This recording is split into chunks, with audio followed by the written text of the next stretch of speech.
छोरी तीज आइसक्यो माइत आउने होइन? खै आमा, यसपालि त घाँटी पनि दुखिरहेछ, कान पनि दुखिरहेछ। त आइनस् भने मेरो मन दुख्छ। मन नदुखाउनुस् न आमा।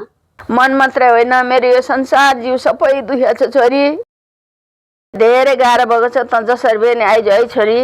हस् आमा, हुन्छ। मेरो औषधि खाने बेला भयो, म अहिले फोन राख्छु है छोरी। हुन्छ।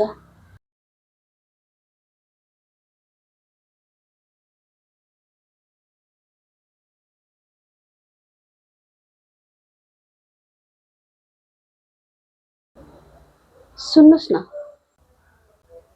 के भयो? माइतमा आमा बिरामी हुनुभएको रहेछ, म माइत गएर आउँछु नि है। किन आउनु पर्यो? त माइत जाने भए उतै गएर बस, यता आउनु पर्दैन।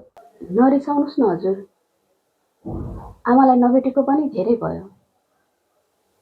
आमा बिरामी पनि हुनुभएको रहेछ, भेटेर आइहाल्छु नि।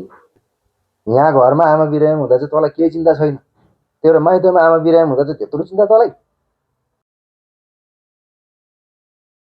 माइतीको चिन्ता जति गर्नु थियो बिहे अगाडि गरिसकिस्।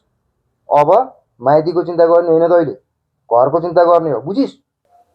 बुझेको छु हजुर, त्यही भएर पोहोर पनि तिज तिहार केही गरी नभनी हजुरहरूकै सेवा गरेर बसेँ। यसपालि त आमा बिरामी हुनुहुन्छ भनेर जान मन लागेर पो भनेकी त।